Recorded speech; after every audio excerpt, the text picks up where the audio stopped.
시청자 여러분 안녕하십니까? 뉴스토마토의 최기철 기자입니다.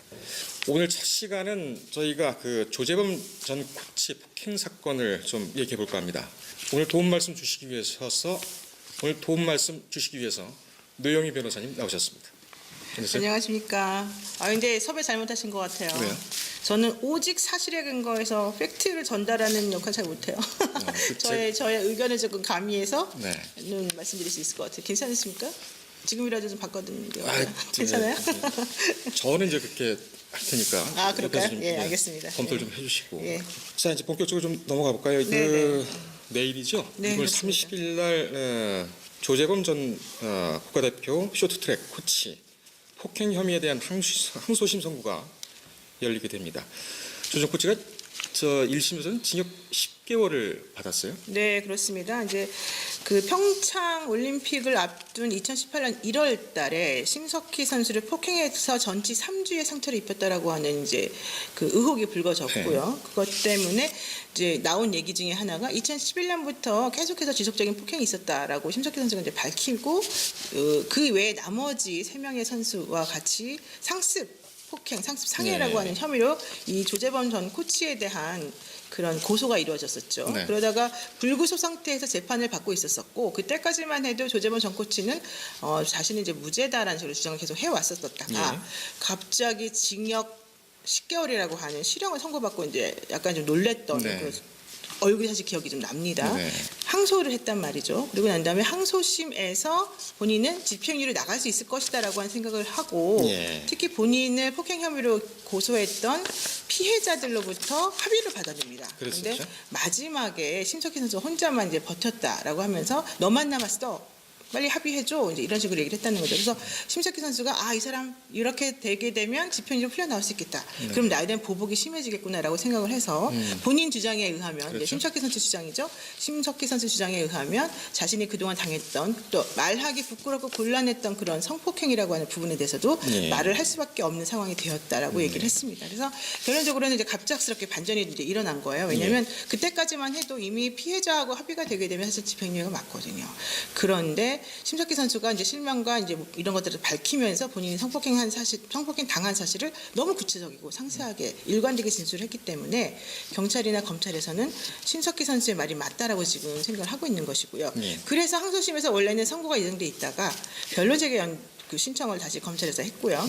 그래서 재판부에서 한태를 받아들여졌다가 지난번에 더 이상은 이제 못 기다린다라고 하면서 성폭행한 니네가 알아서 재판할 수 있게끔 다음에 기소해라라고 하고 이번 30날 내일이죠. 내일 선고하는 것을 했습니다.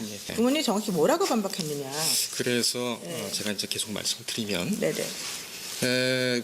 무슨 말씀을 하고 싶은 거냐라고 얘기를 여쭤보니까는 다른 얘기는 안 하시고 그냥 우리 얘기를 좀 들어봐달라. 우리 얘기를 좀 들어봐달라는 얘기를 이렇게 하시더라고요. 뭐 그렇다고 해가지고 그 전에 무슨 심재민 전 사무관의 부모님도 입장을 발표를 했습니다만 그런 것이 아니라 본인들은 모든 것을 다 인정을 하겠다. 그리고 재범이도 상당히 그 폭행 부분에 대해서는 뭐 다 인정하는 것은 아니지만 일부 인정하고 용서를 바라고 있다. 그리고 반성을 하고 있다.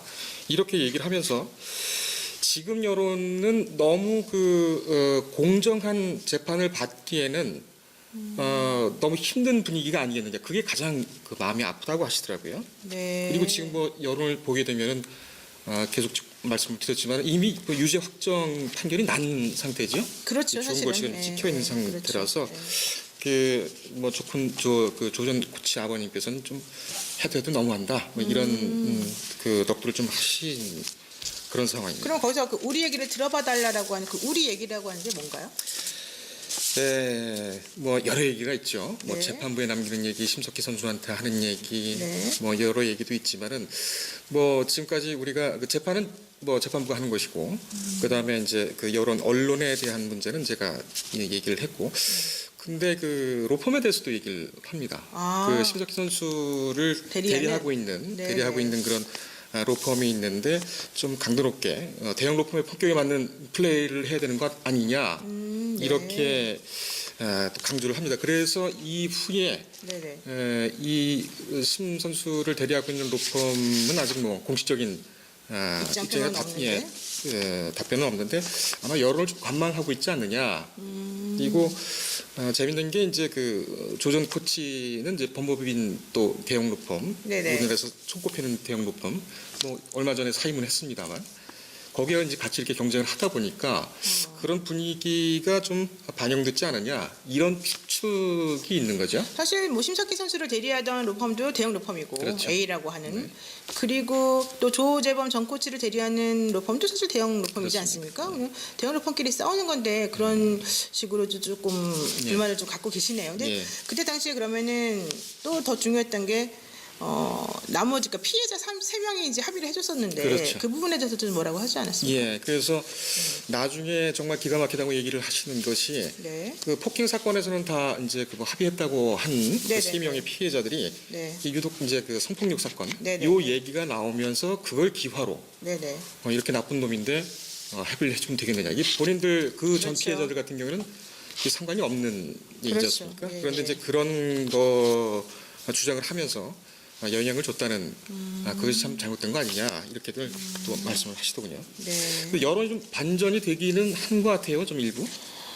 근데 뭐 저는 그렇게 크게 와닿지는 않나요? 사실 여론이라고 하는 거는 이제 미투 이후에 사실은 여성들이 이제 주장하는 미투 이전부터도 사실 그런 분위기 계속 있었습니다만은 여성들이 과연 거짓말을 하면서까지 저렇게 나서서 자기가 창피하거나 부끄러운 무릅쓰고 할 이유는 없으니까 저 사람 말은 무조건 진실일 거다라고 하는 게 사실 좀 깔려 있어서요. 예. 물론 여론이 그러니까 그 부모님이 나선 다음부터는 조금 네. 주춤한 거는 맞는 것 같습니다만은 그런 거 꼭 영향을 미치는 것 같지는 사실은 아직까지는 아니고요. 예. 이제 더 중요한 건 이제 2심 선고가 이번에 나올 텐데요. 네. 2심 선고는 결과론적으로 제가 봤을 때는 집행유예 이제 안 나오게 될 것 같아요. 네. 왜냐하면 1심에서 실형이었고 2심에서 합의 본 게 많으면 사실은 집행이 나와야 되는데 지금 그 이후에 파장이 너무 심했고 네. 그동안에 너무 많은 여러 가지 잘못이 있었다는 식으로 나왔기 때문에 사실은 그래서 지금 포인트가 집행유예 될 것이냐 아니면 예전에 합의를 진정한 것으로 재판부가 받아들여서 집행유예 해줄 것이냐 아니면 그냥 이거는 좀 강압에 의해서 합의해 준 걸로 보고 이 사람은 벌을 받아야 된다고 생각하고 항소 기각할 것인가 이게 조금 의심스러운 부분이 있습니다. 오늘 저기 그 첫 방송인데 조재범 전 코치의 폭행 사건을 두고 우리 또 시사 전문가 노영희 변호사님 모셔서 얘기를 나눠봤습니다. 그래서 좋은 말씀 감사합니다. 네, 고맙습니다. 네.